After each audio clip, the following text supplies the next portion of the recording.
Thank you. General Langley, can you talk about why we care about what's happening in Africa right now? I mean, if you tell the American taxpayer, why are we there? Why are we spending the money we're spending there? Thanks for that question, Senator.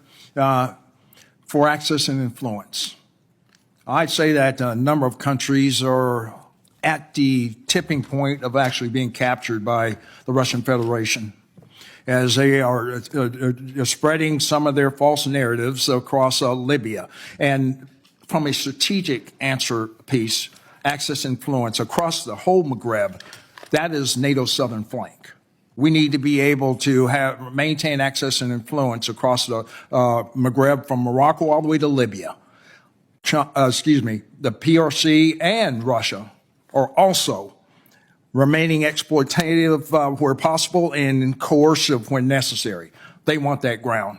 They want power projection capabilities. So for the most part, the rest of the continent is also for mining concessions, whether it be gold or rare earth minerals. Both of them have a long-range plan. But I think at the accelerated pace, the Russian Federation is really trying to take over Central Africa as well as the Sahel. So, Senator, right now, China has a plan, a long-range plan, but they're coming in with their Belt and Road initiatives. But I think they do have global aspirations for a security construct to get a decisive advantage over the United States. We need activities and investments to deter that. Especially engaging with our partners, our African partners, and telling them to ensure that they're not militarized. So this takes information campaign that's successful, but also assurance actions of building partnership and capacity where they won't need China in their false offerings of security construct. Thank you. When the U.S. Marine Corps general was called for a testimony to the U.S. Senate, nobody knew he was not trained to hide sensitive information. In his testimony, he revealed everything the U.S. has planned for Africa. He said that Russian and China's influence in Africa is increasing, and so, to prevent that, the U.S. will invest more in establishing military bases. Even though Russia and China are better alternatives for African countries because they offer mutual benefits, the general revealed that the U.S. needs to make African countries threatened by them. It's because only then will African countries allow the U.S. to keep the military bases and establish more without any scrutiny.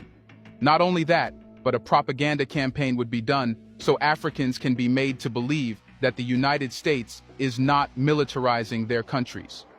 What more did General Michael E. Langley, who is the commander of the U.S. Africa Command, say about the U.S. planning to build more military bases in Africa?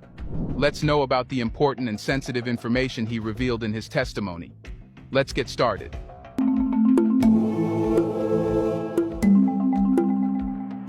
So, what did the U.S. general reveal about U.S. plans in Africa?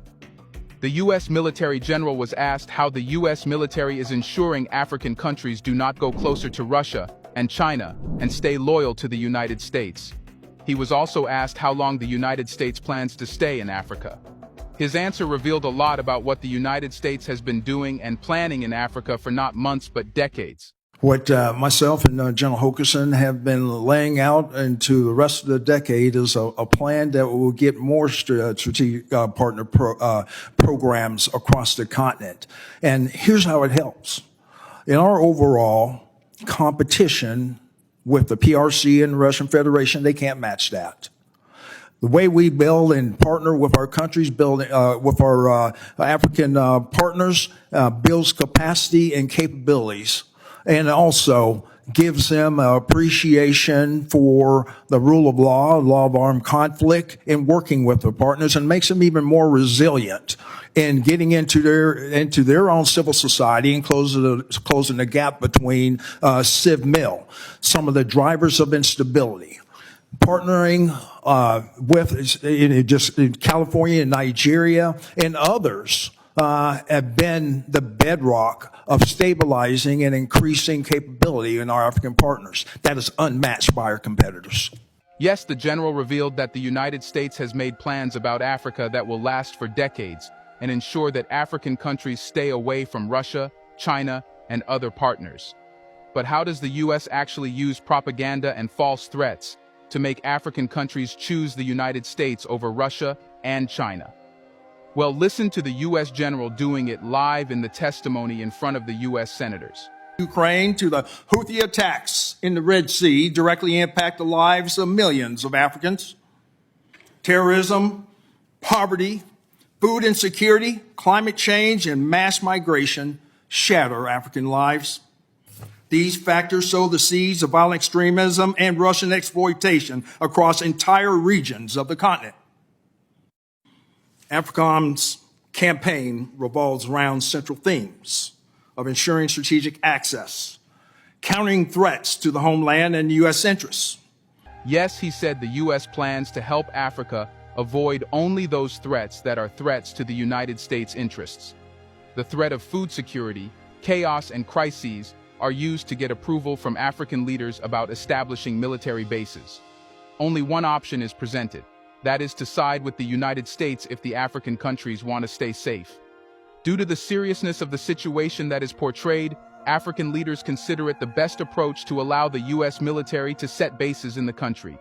You should know that the troops and commanders working in the U.S. African Command always have information about African society.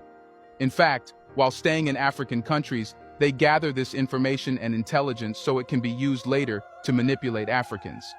Here's a reminder to please like and share the video and subscribe to our channel to watch more videos on Black culture, history, civilization, and identity. Let's continue now. So, what did the U.S. General demand from Congress to expand the operation in African countries? In today's dynamic environment, our whole of government partners require appropriate resourcing.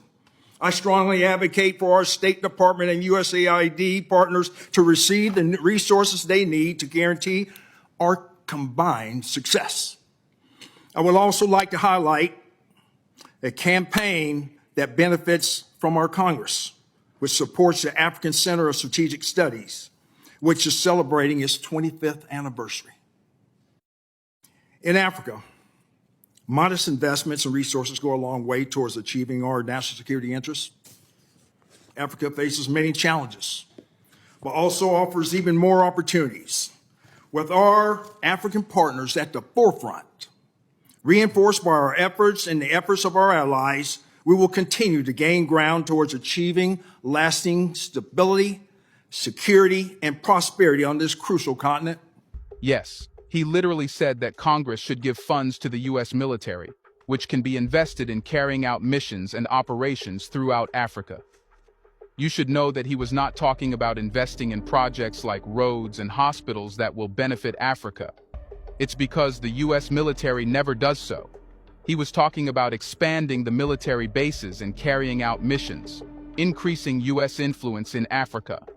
In his opinion, that should be done so the United States can achieve its national interests. Because it's a matter of the U.S. national interest only, African countries will be betrayed, and the U.S. will use its military bases to dictate how African countries should engage with other countries. If the U.S. wants to work for Africans' welfare, it becomes questionable how it will be achieved using military bases, not NGOs. It's common sense that when a country builds military bases in another country, it will carry out secret operations. An important question was asked about what the U.S. military is doing on all levels in Africa to ensure that African countries stay loyal. The question was, to tell how deeply the U.S. military has reached African society and institutions to ensure that there is no space for Russia and China. Well, the answer shocked everyone. General Kurilla and General Langley, can you explain the importance of DoD working across the interagency, especially with the State Department and USAID, to counter malign PRC activity in your AORs, and how can Congress help you? Thanks for that question, Senator. And so collectively at our headquarters, we have representation across the interagency and also USAID and the Department of State. And collectively, when we campaign with our African partners, we take this into effect. We do this to counter, one, the information space. There's a number of things by Russia and China that are pushing and shaping onto our African partners, especially across their society, that changes ways and a departure away from international norms. So what we're doing is with activities and investments across USAID and the State Department to employ